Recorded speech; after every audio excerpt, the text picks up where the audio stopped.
فأنا ناصح لإخواني بالصدع بالحق تبيض وجوههم. السكوت في مسألة الحزبية يضرها، فاصدع بما تؤمر وأعرض عن المشركين. سلامي على دماج ورجالها والشيخ يحيى ودار العلم يا سعد بانيها. Bismillahirrahmanirrahim. Alhamdulillahi rabbil alamin, wassalatu wassalamu ala rasulihil amin wa ala alihi wa ashabihi ajma'in, amma ba'd. Kita masih pada pelajaran yang ke-17 berkaitan dengan tahdzir minasyirki wa anwa'il ma'asi, peringatan dari kesyirikan dan berbagai macam jenis kemaksiatan. Yang kita ambil dari jenis kemaksiatan yang diperingatkan pada pertemuan terakhir tentang apa, Ibrahim?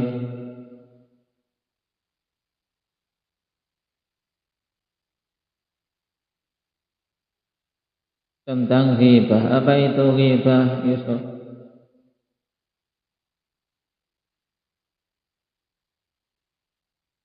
Membicarakan keburukan orang lain dalam keadaan orang itu hadir atau tidak? Tidak. Nah, dalam keadaan yang dibicarakan itu tidak hadir. Dan Nabi Shallallahu Alaihi Wasallam berikan pengertian ringkas padat bagaimana redaksinya. Indah Rahman Kisaran.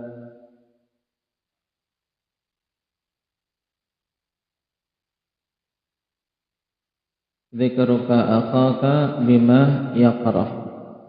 Baik. Dan apa hukum ghibah itu? Indah ya. Nah, haram termasuk dosa besar. Baik. Dikecualikan dari ghibah yang diharamkan kemarin beberapa kondisi apa saja. Indah ya Fadil. Tetap kitabnya,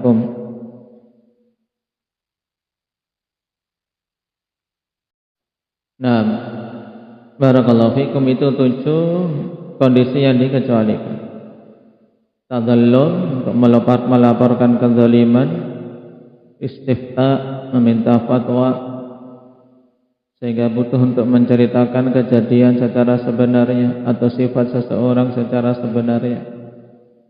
Yang ketiga, untuk isti'anah fi izalatil munkar, untuk minta bantuan dalam menghilangkan suatu kemungkaran. Yang keempat, untuk tahdzir dari keburukan seseorang.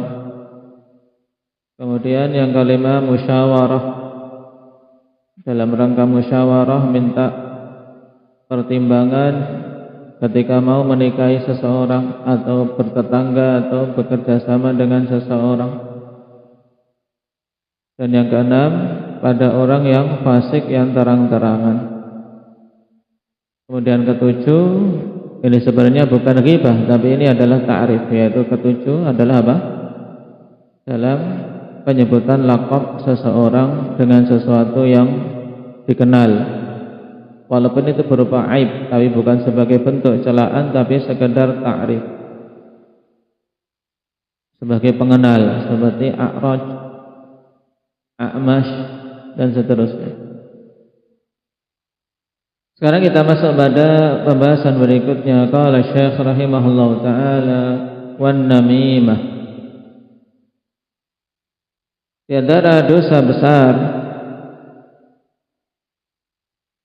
yang sangat dekat kaitannya dengan ghibah, dan hampir antara ghibah dengan perkara ini tidak terpisahkan, yaitu an-namimah. Ghibah dan namimah biasanya seiring sejalan. Seorang melakukan ghibah biasanya ada padanya namimah. Demikian pula seorang menempuh jalan namimah, mesti dia terjatuh dalam ghibah.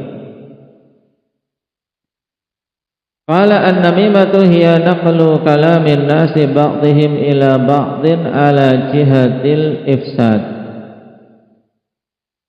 Yang dimaksud dengan namimah adalah mengutip perkataan manusia sebagian mereka kepada sebagian yang lain untuk membuat kerusakan.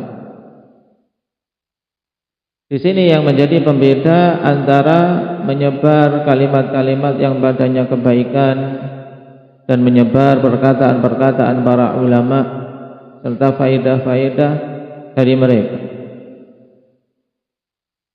Karena di sana ada perkataan manusia yang butuh memang kita sampaikan, yaitu apa? Kalamul haq, perkataan yang hak. Kalamul ulama, penjelasan para ulama, ini butuh kita sampaikan, butuh kita kutip. Nah, tapi apa? Liajli islahin nas, untuk memperbaiki keadaan manusia. Adapun namimah tidak, dia mengutip perkataan ala jihatil ifsad, untuk membuat kerusakan, untuk mengadu domba, untuk membuat hati panas. Waqilah, dan dikatakan juga pada pengertian namimah ifsya'us sir wa hadkus sitri kama yakrahu kashfuh, kama yukrahu kashfuhu amma wa hadkus sitri amma yukrahu kashfuhu. Tapi apa yang di depan lebih mudah? Naqlul kalami lil ghair li ajlil ifsad.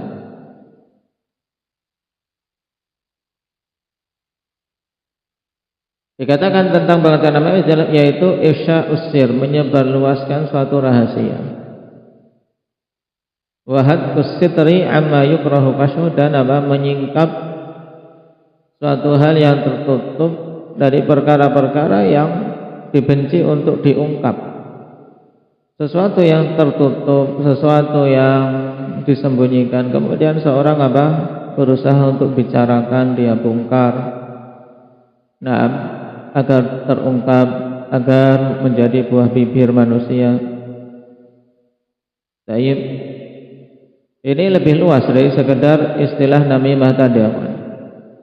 Karena apa? Pada hadkus sitri amma yukrahu kashfuhu, ini masuk dalam khianat. Ya kan? Seorang diberi amanah untuk menjaga rahasia, kemudian dia apa? Ungkap. Ini tidak mesti namimah. Ini sifat munafik, ya kan? Sifat kemunafikan. Idza tumina khan. Apabila dipercaya untuk memegang suatu rahasia, dia khianat. Jadi pengertian yang mu'tamad yang awal, naqlu kalamin nasi ba'dihim ila ba'din ala jihatil ifsad. Nah, wal farqu bainal ghibah wan namimah. Sekarang perbedaan antara ghibah dan namimah apa? Annal ghibata al-kalamu ala insanin masturin bima huwa fihi mimma yakrahu. Adapun ghibah itu adalah apa? Membicarakan seseorang yang mastur. Yang mastur itu yang apa? Tertutup kondisinya, yaitu keadaan dia itu bukan seorang yang terang-terangan melakukan kefasikan. Ya, mastur sesuatu yang tertutupi kondisinya, bukan orang yang memang terang-terangan membuat keburukan. Nah, membicarakan seseorang yang kondisinya tertutup dengan hal-hal yang dia tidak menyukainya. Baik.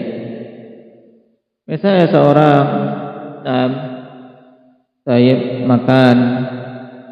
makan di rumahnya, sedang makan sama temannya. Di rumah dia makan sampai 3 piring. Sebenarnya dia tidak suka kalau dibilang gini, makanya kalau makan dalam jamuan dia makan sepiring saja. Ketika di rumah makannya 3 piring, macam diceritakan si fulan di rumah makan 3 piring. Tidak suka dibicarakan gitu, itu namanya ghibah. Baik, ini contoh mudahnya. Dan hal-hal yang lain sangat banyak. Menyebut sesuatu yang ada pada seseorang, dibicarakan dengan hal-hal yang tidak dia sukai. Dalam kondisi dia itu masturul hal, kondisinya tertutup. Menunjukkan apa? Beda keadaan ketika perkara ini memang perkara yang secara terang-terangan dilakukan di hadapan manusia. Semua manusia sudah tahu.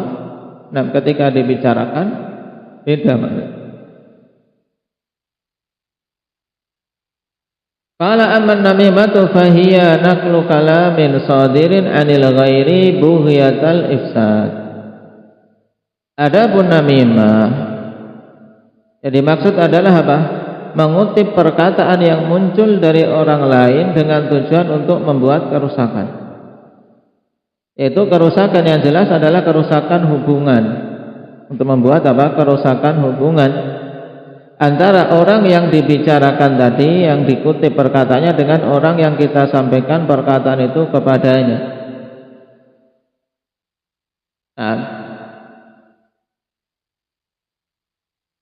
Si A datang kepada si B mengutip perkataan dari si C. Si C mengatakan kamu demikian. Ini jelas namimah. Dalam bahasa kita mudahnya adalah apa? Mengadu domba. Tahrish termasuk dalam cakupan namimah. Mengadu domba antar dua belah pihak agar terjadi kerusakan, permusuhan, kedengkian. Qala wa addaha Dzahabi minal kabair, dari Imam Dzahabi rahimahullahu taala mengkategorikannya dalam dosa besar, dan itu jelas sekali, tidak ada keraguan. Namimah termasuk dalam dosa besar. Wa qala wa hiya haramun bi ijma'il muslimin, dan itu haram berdasarkan ijma' kaum muslimin. Tidak ada yang menyelisihinya. Qala ta'ala hammazim masya'im binamim. Sebelum ayat ini apa bunyinya? Indak ya Hamzah.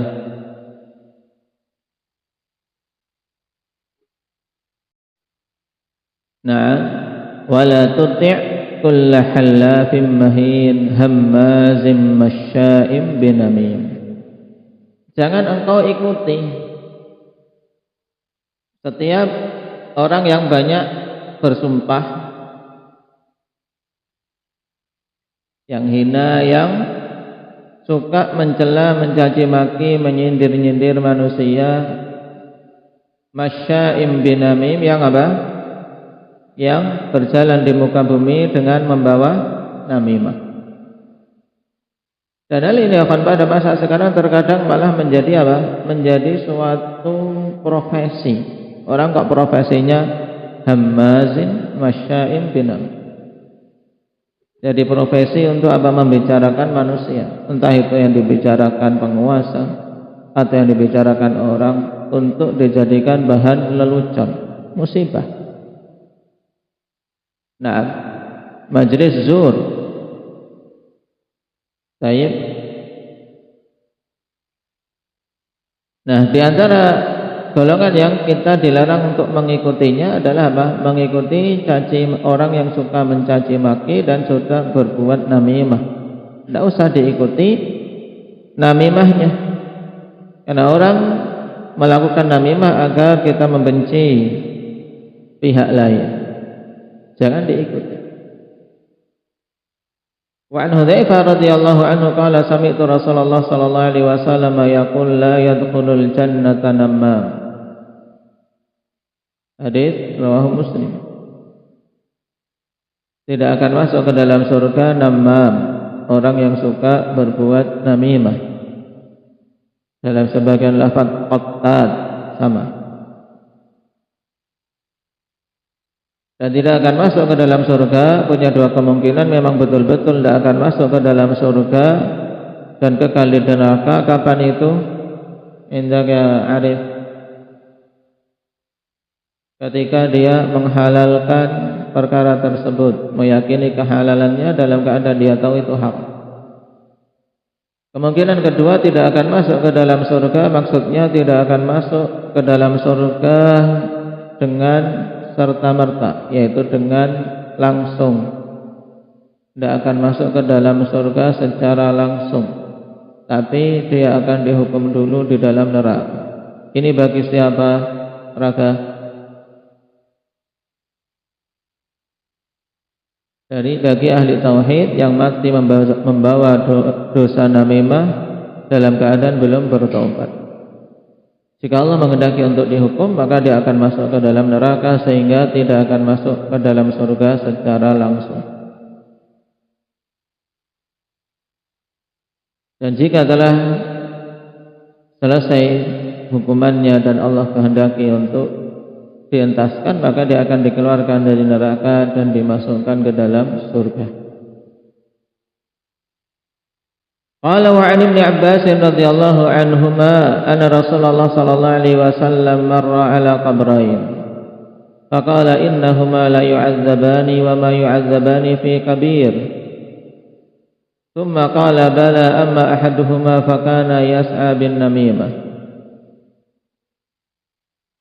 Dari Abdullah bin Abbas radhiyallahu anhuma bahwasanya Rasulullah sallallahu alaihi wasallam suatu ketika melewati dua kubur.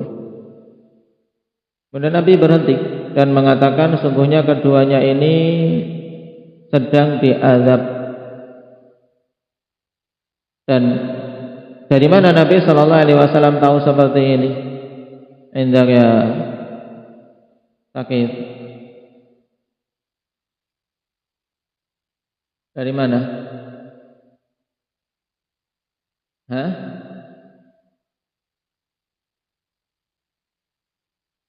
Tentunya dari wahyu. Allah Subhanahu wa taala wahyukan.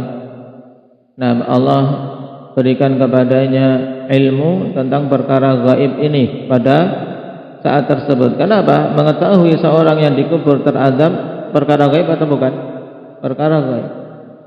Nah, muncul iskal sekarang. Bukankah perkara gaib itu hanya Allah Subhanahu wa taala yang tahu?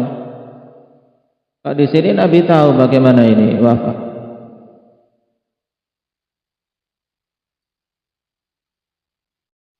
Nah, ini termasuk dalam pengecualian. Pada asalnya perkara gaib hanya Allah Subhanahu wa taala saja yang mengilmuinya. Alimul ghaibi fala yuzhiru ala ghaibihi ahada. Allah Subhanahu wa taala zat yang mengenai perkara gaib dan tidak akan menampakkan perkara gaib yang Allah ilmui tersebut kepada siapapun. Kemudian dikecualikan apa? Illa man irtada mir rasul. Kecuali siapa saja yang Allah ridhai dari kalangan utusan-utusannya. Baik utusan itu dari kalangan malaikat maupun utusan itu dari kalangan manusia. Karena Rasul Allah ada dua jenis, Rasul dari kalangan malaikat dan Rasul dari kalangan manusia. Jadi tidak setiap malaikat tahu perkara gaib. Nah, malaikat pun ada yang tidak tahu perkara gaib, ada yang diberitahu. Nah, sesuai dengan tugasnya masing-masing. Maka dalam hadis kita ini Nabi sallallahu alaihi wasallam diberi ilmu bahwasanya orang yang berada di kubur tadi dalam keadaan terazab. Dan tidaklah mereka berdua diazab pada perkara yang sulit, perkara yang besar, yang sulit untuk dijauhi, atau perkara yang dianggap besar oleh manusia. Tapi perkara yang dianggap remeh, padahal sungguh itu adalah perkara besar. Makanya Nabi katakan bala. Wa ma yu'adzabani fi kabir. Keduanya tidaklah diazab pada perkara yang dianggap besar oleh manusia, tapi sesuatu yang dianggap remeh, padahal itu adalah perkara yang besar dosanya. Apa itu? Amma ahaduhuma fakana yamshi bin namimah. Dalam riwayat Yas'a bin Namimah. Adapun salah satu dari keduanya dulu di dunia dia berbuat namimah, kesana kemari membuat perpecahan, kesana kemari membuat adu domba di antara manusia, apalagi di antara para ulama, ini lebih besar lagi. Nah, tahrish bainal ulama, mengadu domba antara ulama satu dengan ulama lain, antara dai satu dengan dai lain, ini lebih besar mafsadahnya dibandingkan cuma sekedar apa? Mengadu domba antara dua orang biasa. Maka hati-hati. Wajib untuk seseorang memiliki ketakwaan kepada Allah Subhanahu wa taala pada setiap apa yang mau disampaikan. Ketika dia mengutip suatu perkataan, apakah padanya islah atau ifsad, padanya upaya perbaikan atau malah sebaliknya suatu keburukan. Meneliti niat yang ada penting. Wa amal akhar, yang kedua, kenapa terus? Ini yang pertama karena namimah, yang kedua kenapa Abdurrahman? Tidak menjaga diri dari air kencingnya. Nah, wa amal akhar fa kana la yastanjihu min bauli. Yang kedua, tidak membersihkan diri dari air kencingnya. Baik itu dengan tidak istinja atau dengan tidak perhatian tentang cipratan-cipratan air kencing di kaki atau di pakaiannya. Dan manusia pada masa sekarang, apalagi dari jenis laki-laki, banyak yang bermudah-mudahan. Pengen kencing, turun dari mobil, berdiri di samping ban mobil, udah kencing. Nah, habis itu jalan lagi. Tidak istinja, tidak cebok. Nah, tidak peduli dengan cipratan air kencing. Ini sebab azab kubur. Dan datang dalam hadis yang lain nas, istanzihu minal baul fa inna aktsara azabil qabri minhu. Bersihkanlah diri kalian dari air kencing, karena kebanyakan azab kubur itu berasal darinya. Maka kalian kalau kencing hati-hati, jangan asal mancur saja. Nah, saya harus betul-betul diperhatikan, jangan sampai terkena cipratannya. Kama saja terciprati untuk segera dibersihkan.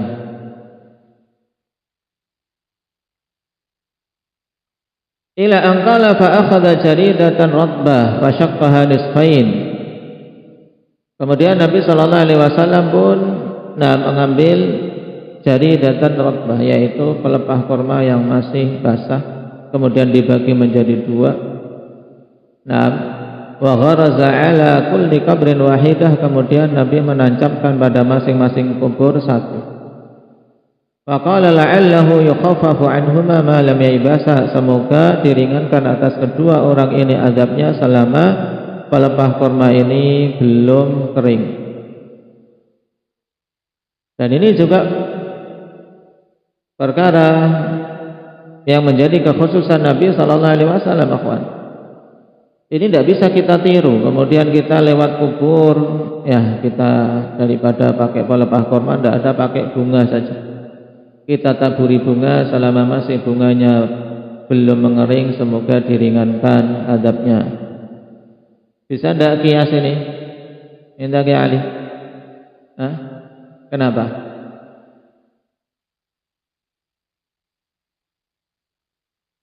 Karena perbuatan Nabi ini kekhususan beliau. Pertama, akhwan, Nabi diberitahu memang betul-betul orang tadi diazab.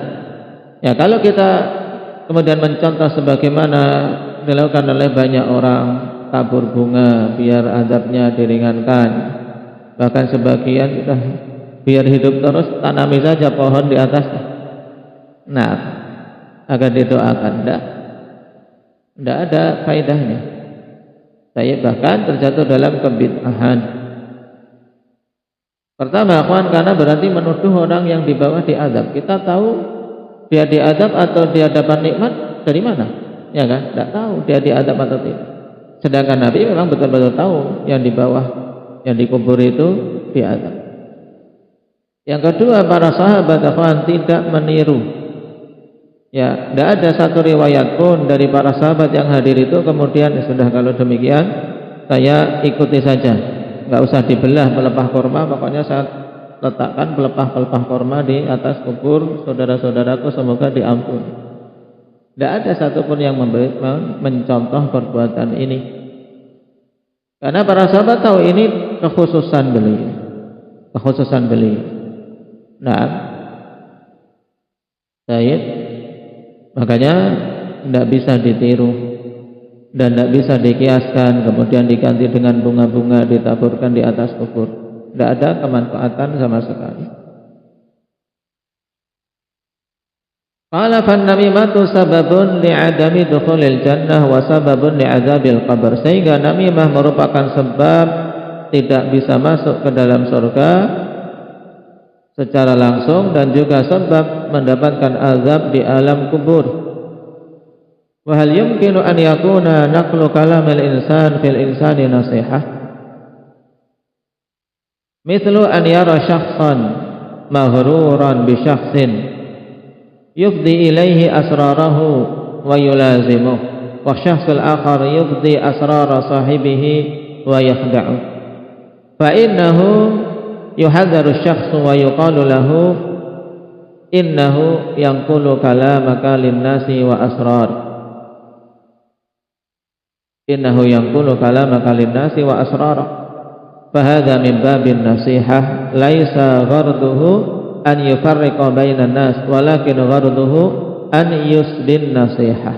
Ini juga tanbih penting dikutip dari Syekh Ibnu Utsaimin rahimahullahu taala dalam syarah beliau terhadap Riyadhus Shalihin, yaitu apa kondisi, apakah mungkin untuk suatu penukilan perkataan kepada orang lain sebagai bentuk nasihat. Ini masalahnya, Pak. Wa hal yumkin an yakuna naqlu kalamil insani fil insani nasihatan? Apa irab nasihatan? Mujahid.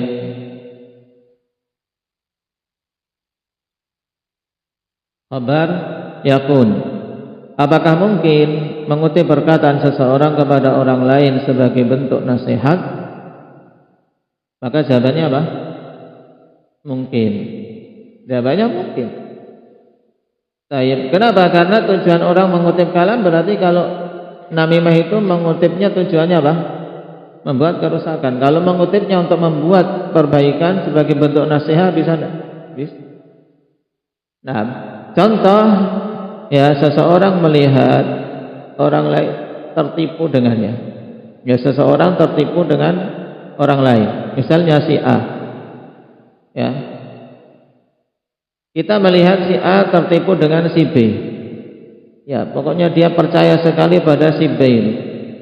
Sampai semua rahasia disampaikan kepada si B dan terus menerus apa? Bersahabat karib dengannya. Kita tahu orang ini busuk. Ya, orang ini jelek. Dia sekarang apa? Bersama si B, ya si A ini, si B ini terus menunjukkan kebaikan, tapi ternyata ketika di luar dia beberkan rahasia-rahasianya. Ya, rahasia si A disampaikan kepada orang lain. Jadi khianat. Nah, kita yang tahu seperti ini, boleh tidak kemudian nasihati si A? Ngasih tahu. Temanmu itu demikian. Hati-hati, tidak usah semua rahasia, semua perkataan, bahkan urusan-urusan rumah dibicarakan. Ini boleh sebagai bentuk nasihat agar saudaranya tidak tertipu dengan apa? Dengan pengkhianat ini. Ya, maka ketika konteksnya seperti ini, kawan, ya, tuh konteksnya bentuk nasihat. Bukan untuk memecah belah di antara manusia, tapi tujuannya untuk memberikan nasihat, ini boleh. Bukan termasuk dalam namimah. Kenapa? Karena tujuannya islah wan nasihah. Tujuannya untuk memberikan nasihat. Nah, agar saudaranya tidak tertipu dan tidak terperosok lebih jauh dikhianati oleh orang tersebut.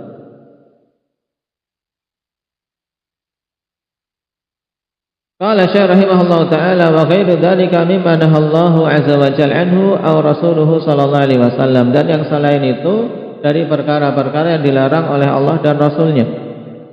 Ai wa ghairu dzalika minal kaba'iri wal umuril manhi anhu. Maksudnya itu selain perkara-perkara tadi dari dosa-dosa besar dan hal-hal yang dilarang. Wal umuril manhi anha. Baik, kita ulangi. Ai wa ghairu dzalika minal kaba'iri wal umuril manhi anha. Wallati lam yadhkurha Syekh rahimahullahu taala.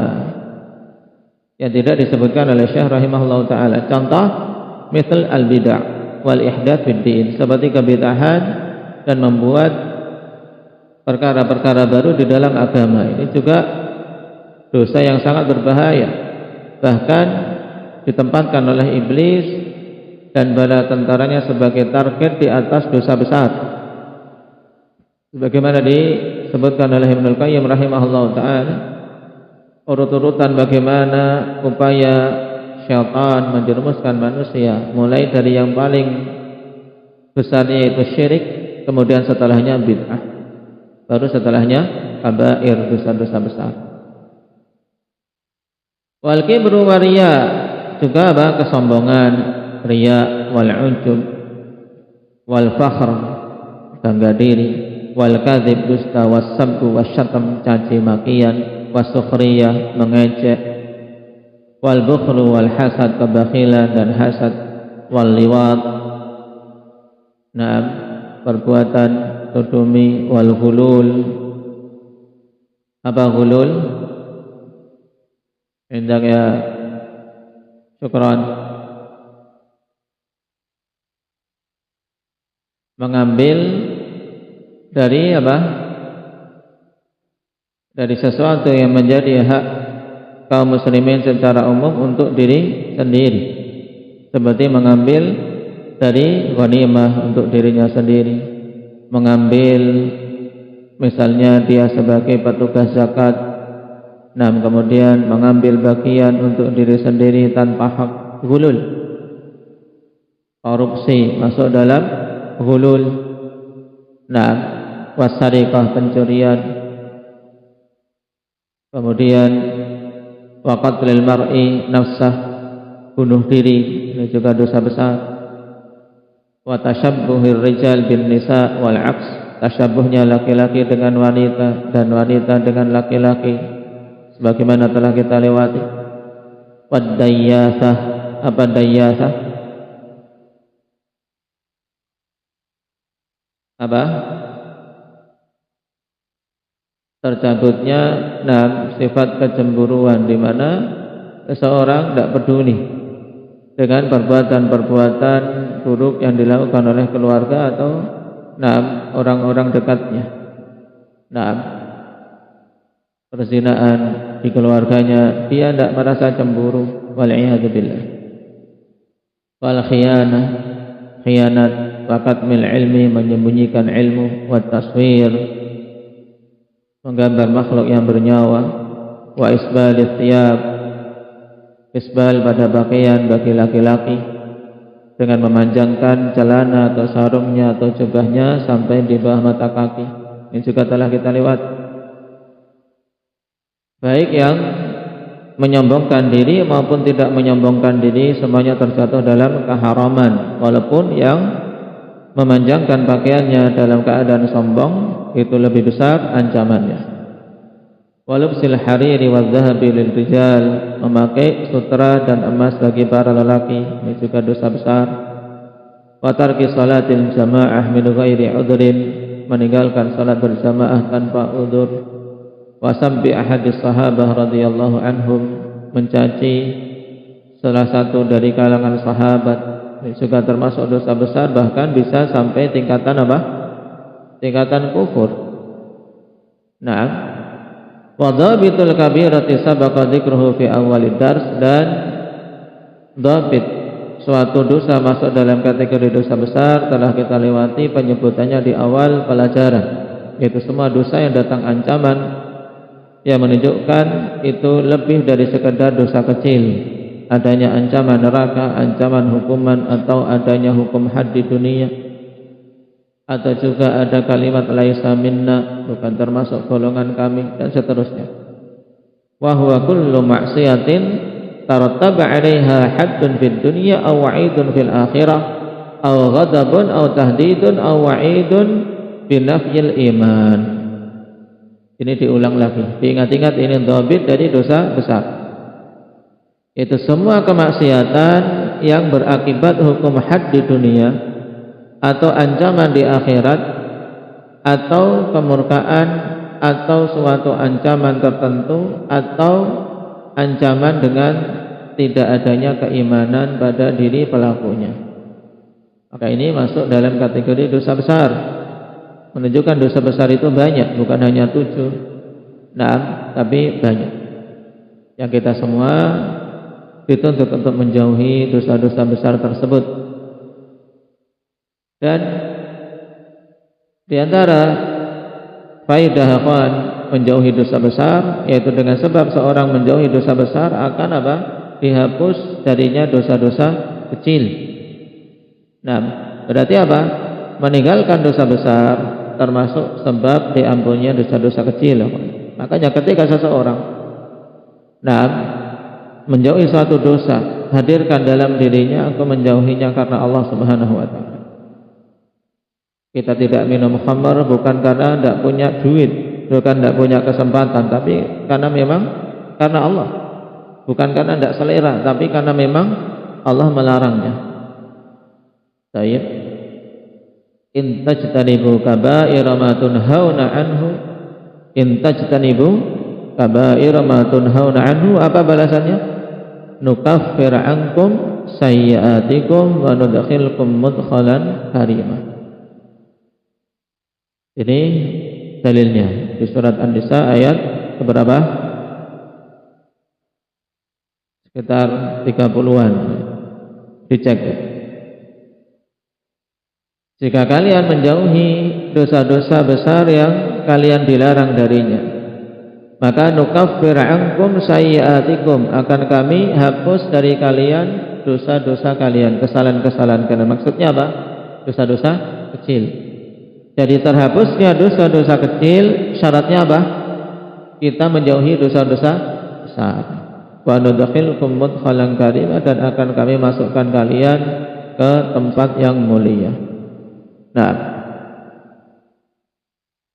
Yaitu surga Allah Subhanahu wa taala. Itu ditambahkan ayat ke berapa? 31. Barakallahu fikum. Berarti dengan ini kita selesai dari bab atau pelajaran yang ke-17. Untuk pertemuan berikutnya berarti dipersiapkan imtihan. Ini hari apa? Selasa. Baik. Imtihan dari awal pelajaran 17. Baik. Halaman 305. Kalian murajaah, persiapkan. Besok imtihannya. Barakallahu fikum. Naktahi bihadza. Subhanakallahumma wa bihamdika asyhadu an la ilaha illa anta astaghfiruka